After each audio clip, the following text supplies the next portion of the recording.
dari PAID semester 4. Di sini saya akan mempresentasikan sedikit tentang pengertian pendidikan. Pengertian pendidikan adalah sebagai usaha sadar dan terencana untuk mewujudkan suasana belajar dan proses pembelajaran untuk peserta didik secara aktif, mengembangkan potensi dirinya untuk memiliki kekuatan spiritual, keagamaan, pengendalian diri, kepribadian, kecerdasan, akhlak mulia, serta keterampilan yang diperlukan dirinya dan masyarakat. Pengertian pendidikan dapat diartikan sebagai usaha sadar dan sistematis untuk mencapai taraf hidup atau untuk kemajuan lebih baik.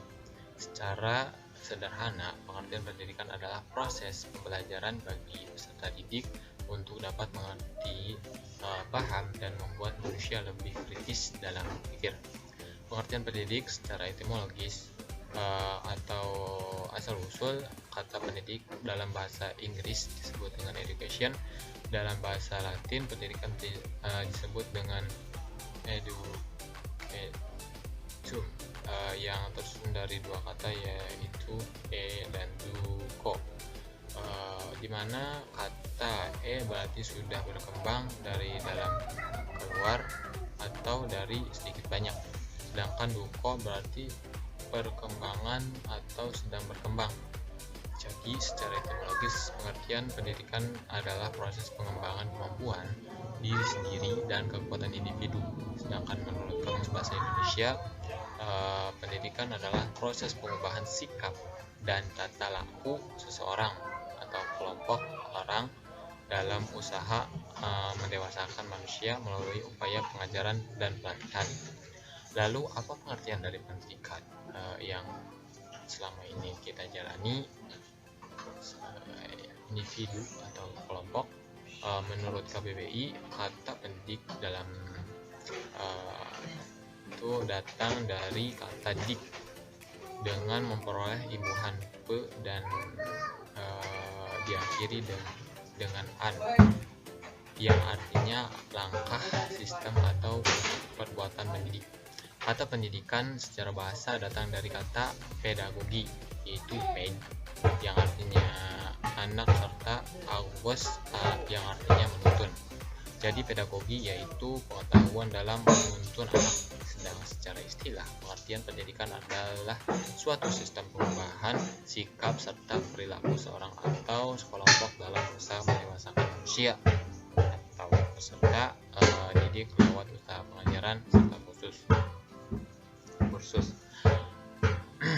Pengertian pendidikan dapat diperoleh baik secara formal atau non formal.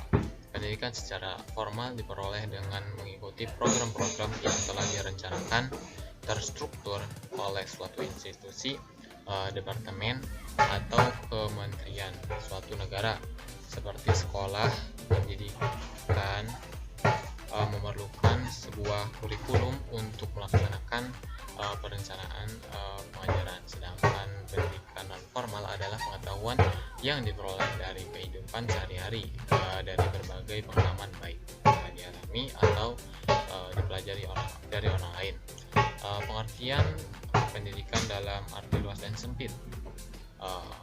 Pengertian pendidikan dalam arti luas, kata pendidikan dalam bahasa Inggris sepadan dengan kata education yang secara etimologi diserap dari bahasa Latin eductum. Kata eductum sendiri terdiri dari dua kata, yaitu dan yang bermakna perkembangan dari dalam keluar atau dari sedikit ke banyak, dan duco yang bermakna sedang berkembang. Sehingga secara etimologis, pendidikan adalah proses pengembangan dalam diri individu. Hal ini dijelaskan dengan pendapat Priyatna bahwa pendidikan merupakan usaha pengembangan kualitas diri manusia dalam segala aspek. Kemudian pendidikan secara luas juga diartikan sebagai proses perubahan sikap dan tingkah laku seseorang atau sekelompok orang dalam usaha mendewasakan manusia melalui upaya pengajaran dan latihan. Dalam pengertian luas, Soyo Mukti mengatakan bahwa pendidikan adalah hidup. Pendidikan adalah segala pengalaman belajar yang berlangsung dalam segala lingkungan dan sepanjang hidup. Pendidikan adalah segala situasi hidup yang mempengaruhi pertumbuhan individu. Pendidik seumur hidup bermakna bahwa pendidik adalah bagian dari kehidupan sendiri. Pengalaman belajar dapat langsung dalam segala lingkungan dan sepanjang hayat. Maka dalam arti luas tersebut, pendidikan dianggap sebagai suatu proses yang berkelanjutan di dalam kehidupan. Dengan kata lain, pendidikan juga dapat bermakna segala aktivitas pengembangan seseorang di berbagai lingkungan yang berlangsung sepanjang hidupnya dan berhubungan dengan dimensi-dimensi lain. Untuk itulah pendidikan tidak dapat mengabaikan hubungan interaksi manusia dengan aspek lain, seperti relasi manusia dengan manusia, relasi manusia dengan alam, budaya, dan bahkan dengan manusia dengan Tuhan.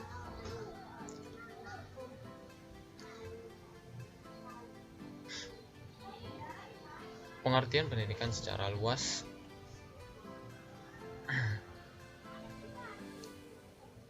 dapat berarti bahwa aktivitas pendidikan dapat berlangsung di mana saja dan kapan saja, baik lingkungan sekolah, universitas, lingkungan keluarga maupun di lingkungan masyarakat.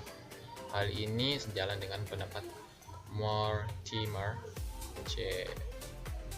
Adler menyatakan bahwa education is lifelong process of which schooling is only a small but necessary part.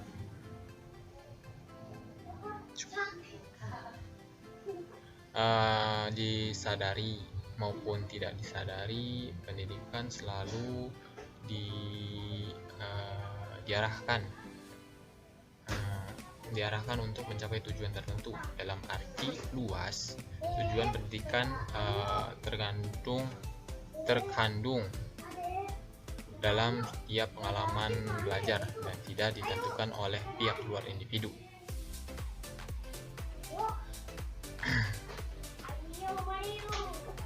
Pengertian pendidikan dalam arti sempit menurut Rupert Loge adalah in the narrow sense, education becomes initial with schooling, formal instruction under control condition. Pendapat Loge tersebut dapat diartikan bahwa dalam arti sempit pendidikan identik dengan penyekolahan, yaitu kegiatan pembelajaran maupun pengajaran secara formal di bawah kondisi-kondisi yang terkontrol dengan ciri-ciri tertentu. Maka dalam hal ini pengertian pendidikan terbatas pada kegiatan-kegiatan secara formal di lingkungan tertentu saja. Dalam pengertian sempit tersebut, pendidikan dibatasi hanya bagi mereka yang berpredikat sebagai siswa atau mahasiswa di suatu sekolah yang secara legitimasi atau berarti telah terdaftar di suatu institusi pendidikan. Selain itu, pengertian sempit tersebut mengantarkan pendidikan pada lingkungan terbatas, yaitu lembaga pendidikan formal, sekolah atau universitas. Arti pendidikan di lingkungan dalam melalui kegiatan pembelajaran, studi, serta pengajaran instruction yang terstruktur dan bersifat formal yang dikondisikan secara sengaja dengan berbagai sarana dan sistem-sistem mekanisme proses berkegiatan pendidikan juga dibatasi dalam lingkungan kurikulum, pelajaran dan materi apa yang akan diberikan dalam kegiatan pendidikan tersebut. Mungkin sekian penjelasan pemateri yang bisa saya sampaikan. Kurang lebihnya mohon maaf. Bila ada kesalahan kata atau pengantaran, mohon dimaafkan. Wassalamualaikum warahmatullahi wabarakatuh.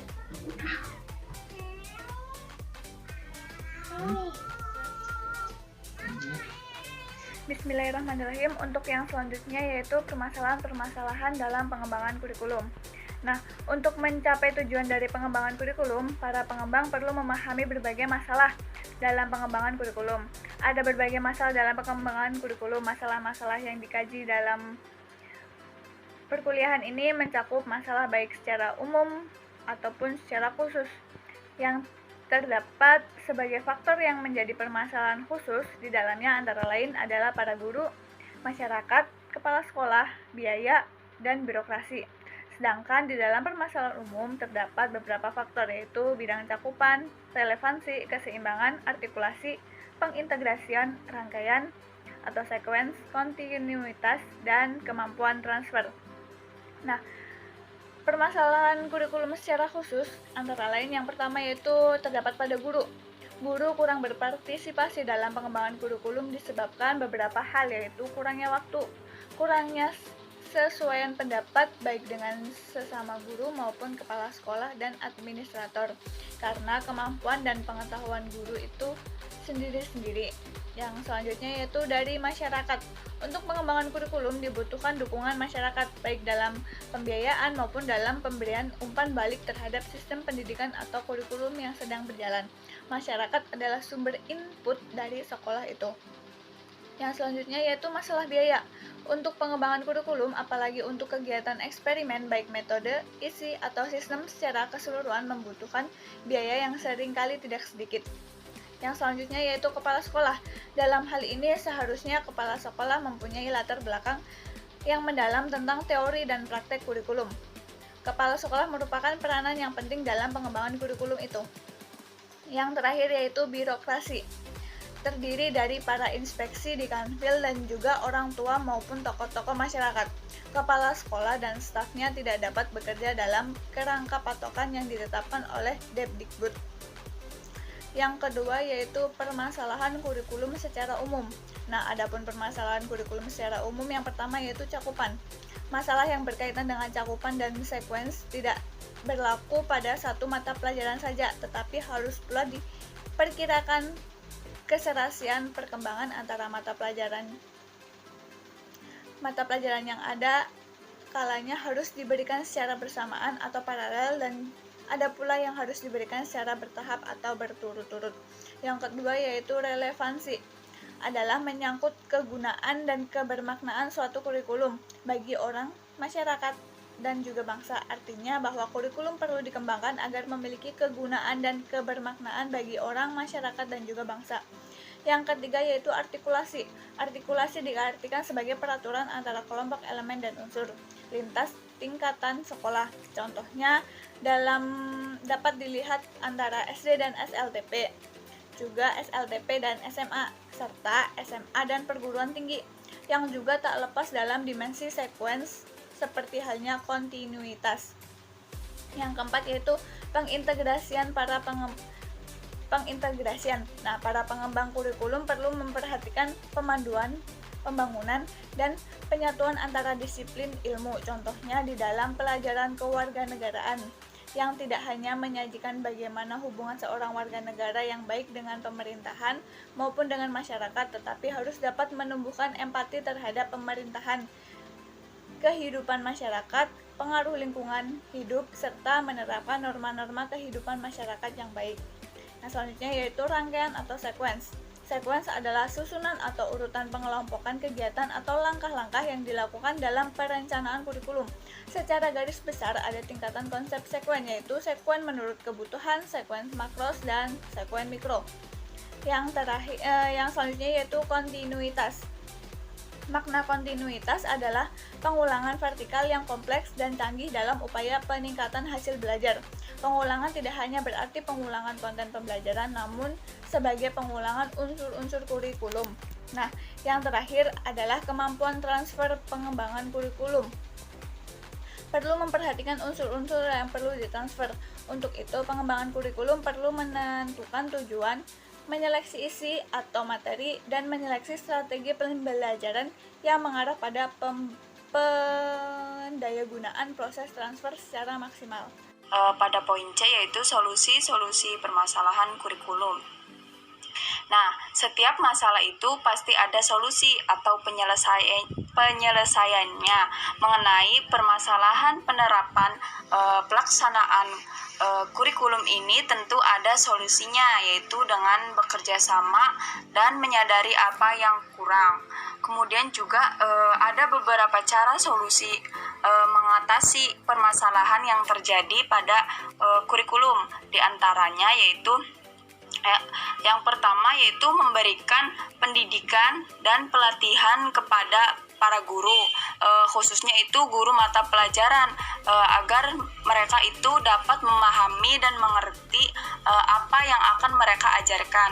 Kemudian yang kedua yaitu menyediakan media pembelajaran dan sumber-sumber belajar, sehingga antara isi kurikulum dengan materi pembelajaran itu dapat berkesinambungan karena adanya media dan sumber pembelajaran. Kemudian yang ketiga, memberikan motivasi kepada peserta didik, bahwasanya dengan kurikulum peserta didik akan lebih kreatif dan semangat dalam pembelajaran. Kemudian yang terakhir yaitu menyediakan media pembelajaran yang berbasis teknologi sesuai dengan isi kurikulum sehingga tidak mengalami ketertinggalan. Suatu kurikulum itu bisa mencapai sasaran dengan pendidikan sesuai dengan pendidikan. Hendaknya itu diperhatikan beberapa hal, yaitu diantaranya landasan pokok kurikulum. Tujuan umum dalam pendidikan harus menjadi landasan pokok. Nah, kemudian adanya tujuan pendidikan yang jelas dapat memudahkan dalam menetapkan isi pendidikan. Kemudian yang kedua itu kebijaksanaan pendidikan. Adapun landasan kebijaksanaan pendidikan itu perlu adanya identifikasi terlebih dahulu. Sekurang-kurangnya ada 3 kebijaksanaan dalam pendidikan, yaitu diantaranya kebijaksanaan umum yang meliputi kewajiban pemerintah dalam menyelenggarakan kewajiban belajar, kemudian membimbing masyarakat, mencerdaskan masyarakat, dan memajukan kebudayaan nasional. Kemudian kebijaksanaan dalam pendidikan sekolah yang meliputi sekolah harus berorientasi pada pembangunan.